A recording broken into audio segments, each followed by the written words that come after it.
سر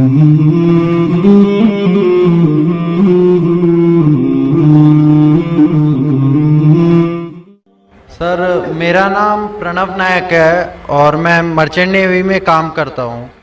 میرا سوال یہ ہے کہ اکارڈنگ ٹو قرآن یہ کہا جاتا ہے کہ جب قیامت کا دن آئے گا تو اس وقت اللہ جب سب کو پھر سے اٹھائیں گے تو کہا جائے گا کہ اپنی قبروں سے اٹھو.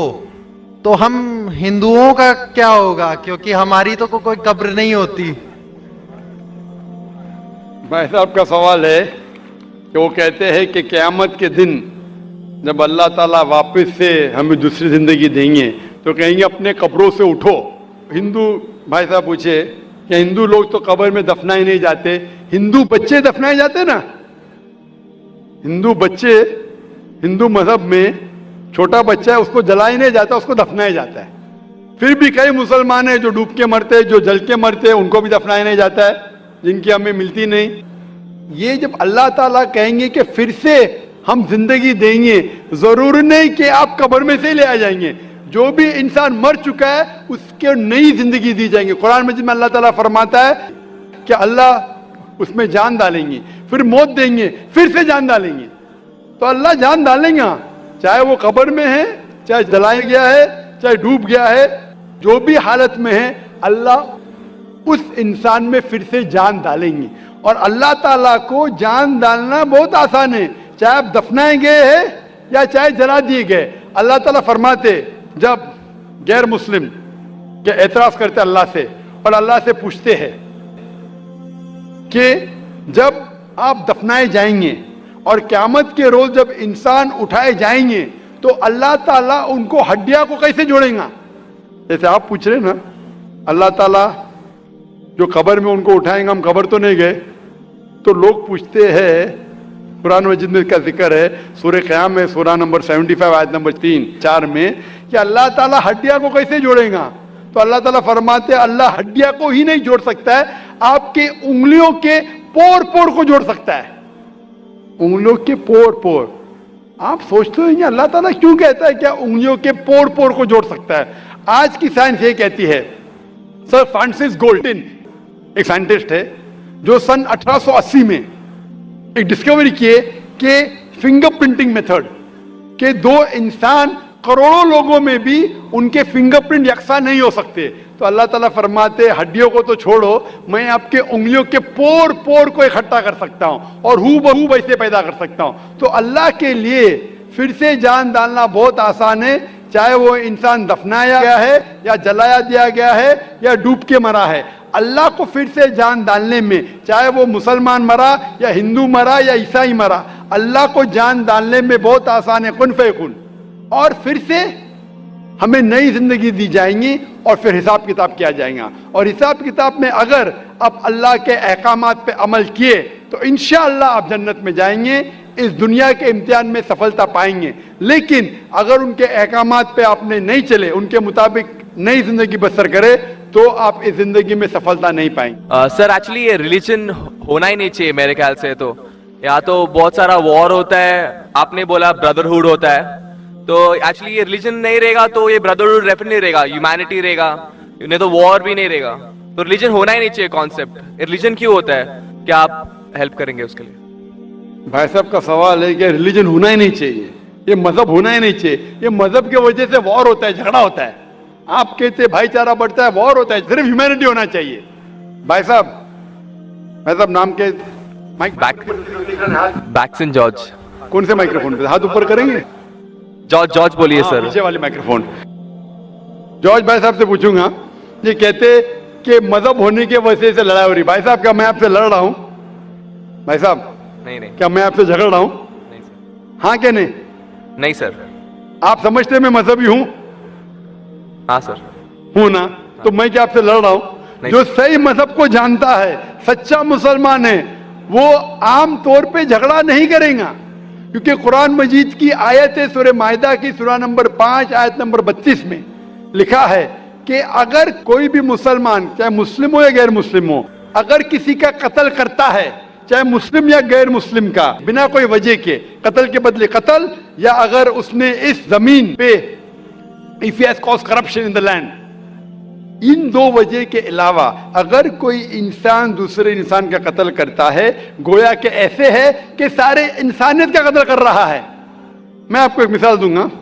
जब मैंने लेक्चर दिया था टेररिज्म मुस्लिम मोनोपोली, तो अक्सर जैसा हमारा सेशन होता है कि गैर मुस्लिम को पहले चांस दिया जाता है, तो जब मैं कह रहा था इस्लाम के बारे में, इस्लाम की क्या राय है दहशतगर्दी के बारे में, जिहाद के बारे में, तकरीर के दौरान मैं मिसाल दे रहा था कि मुसलमान टेररिस्ट नहीं होते अक्सर, और इस्लाम मजहब टेररिज्म के खिलाफ है, दहशत के खिलाफ है। सवाल जवाब के मौके पे एक हिंदू ने मुझसे सवाल पूछा कि जाकिर भाई, जो गुजरात में हुआ, जो मुसलमानों के साथ जो गलत हुआ, जो मुसलमान औरत के साथ बलात्कार हुआ, अगर मैं होता तो मैं भी हिंदुओं को यहां चुन चुन के मारता था। तो जो मुसलमान हिंदू को, अगर ट्रेन ब्लास्ट में कोई हिंदू मरा और मुसलमान ने किया तो मेरे नजदीक सही है। ये हिंदू मुझसे कह रहा है कि मेरा जज्बा भी, अगर कोई मेरी बहन का बलात्कार करे तो मेरा जज्बा भी जागेगा और मैं बंबई में हिंदू का कत्ल करूंगा। कौन कह रहा है? हिंदू मुझसे कह रहा है। तो मैं उसको जवाब देता हूं, भाई साहब आप बिल्कुल सही कहते हैं। आम इंसान यही सोचेगा, आम इंसान यही सोचेगा, और आप आम इंसान जैसे सोच रहे, और सब पब्लिक में तालियां बज रही थी। लेकिन मैं आम इंसान नहीं हूं, मैं मुसलमान हूं।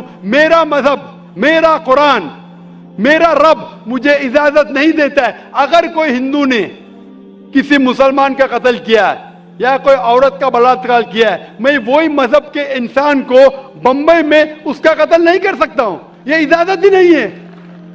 अगर मैं शायद मुसलमान नहीं होता तो मैं कहता था हाँ वो हिंदू से आप सही कह रहे हैं। मेरा मजहब मुझे इजाजत देता ही नहीं। ये आपकी इंसानियत है जो कह रही है। मुसलमान होने के लिए इंसान होना फर्ज है, लेकिन इस्लाम इंसानियत से ऊंचा है। क्योंकि मैं मुस्लिम हूं, कितना भी जज्बा मुझ में होगा, लेकिन मैं मेरे रब, मेरे खालिक, मेरे अल्लाह सुब्हाना व तआला के हुक्म के खिलाफ नहीं जा सकता। जो शख्स ने कोई मुस्लिम औरत का बलात्कार किया उसको पकड़ो और उसको पुलिस के हवाले करो, पकड़ के सजा दो, लेकिन दूसरे इंसान को वही मजहब के अगर मैं कत्ल करूंगा, ये बिल्कुल इस्लाम के खिलाफ है। आप सोचिए, हिंदू के रिश्तेदार सोचने लगेंगे ना, ये कैसा मुसलमान, कैसा इस्लाम मजहब है। मैं, मेरे भाई ने क्या गलती किया था कि उसका कत्ल हुआ? मजहब नहीं सिखाता आपस में बैर रखना। हिंदी है, वतन है, हिंदुस्तान हमारा। आप जो कह रहे, इंसानियत का सबक जो कह रहे हैं आप, इंसानियत अच्छी चीज है, लेकिन इस्लाम इंसानियत से ऊपर है। इस्लाम इंसानियत से और ऊंचा है। और जब आप मजहब सीखेंगे तो कई चीज जो इंसान जज्बे से करता है, जो गलत है, अगर आप सच्चे मजहबी है तो ये गलत नहीं कहेंगे, ये गलत काम कभी भी नहीं कहेंगे। जो लोग मजहब के नाम पे गलत काम करते हैं उनको दोषी ठहराइए, मैं आपके साथ हूं। लेकिन कहना कि मजहब के वजह से ये दंगे फसाद होते हैं और जंग होती है, बिल्कुल गलत। मैं पूछना चाहता हूं, आप हिस्ट्री में पढ़िए, हिस्ट्री में पढ़िए अशोका। अशोका ने जब लाखों लोग का कत्ल किया, कौन से मजहब का था वो? कौन से मजहब का था? उसका मजहब ही नहीं था। जितने लोग अक्सर कत्ल करते वो नाम के लिए होंगे, क्रिश्चियन या बुद्धिस्ट या कोई मुस्लिम होगा, लेकिन वो मजहब को फॉलो ही नहीं करते। आप तारीख में देखिए, आप तारीख अगर देखेंगे, मैं पूछना चाहता हूं कि जितने कत्ल आज हो रहे हैं, जितने कत्ल आप देखते हैं कि ये कत्ल क्यों हो रहे? अमेरिका अफगानिस्तान पे हमला क्यों किया? क्यों किया? मजहब के लिए। क्यों किया? दुनिया जानती है, ओपन सीक्रेट, तेल के लिए। इराक में घुसी क्यों? मजहब के लिए। करोड़ों का कत्ल किया, क्यों किया? मजहब के लिए। मजहब के नाम पे मुसलमानों को बदनाम किया जा रहा है। ये मजहब ही है। अगर सच्चा मजहब है, सही मजहब है, तो कभी भी नहीं सिखाता कि इंसानों में झगड़ा करना। अगर वो कुछ गलत काम कर रहा है, अगर गलत काम कर रहा है जो शख्स गलती कर रहा है उसे पकड़ो, उसको सजा दो, मैं बिल्कुल उनके साथ हूं। लेकिन आम इंसानों में झगड़ा करना, फसाद पैदा करना इस्लाम कभी भी नहीं सिखाता। ये इस्लामी मजहब है।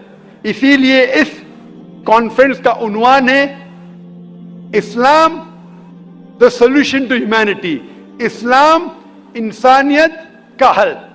तो जो भी मुश्किलात इंसानियत में हैं आज की तारीख में, इसका हल सिर्फ इस्लाम में ही मिलेगा। आप मुझे बताओ कुरान की कौन सी आयत कहती है कि बिना वजह किसी इंसान का कत्ल करना चाहिए? आप कुरान का वार दो, मैं आपकी बात को मान लूंगा। आप सिर्फ मीडिया के जरिए जो मीडिया गलतफहमी फैला रही है इस्लाम के खिलाफ, उसकी बुनियाद पे कहने लगेंगे कि मजहब के वजह से ये दंगे फसाद होते हैं या मजहब के वजह से लोग कत्ल करें एक दूसरे का, ये बिल्कुल बेबुनियाद है। मैं पूछूंगा कुल हाथु बुरहानुकुम इन कुंतुम सादिकीन, आप अपना सबूत पेश करो अगर आप सच्चे हो। Hope that's the question.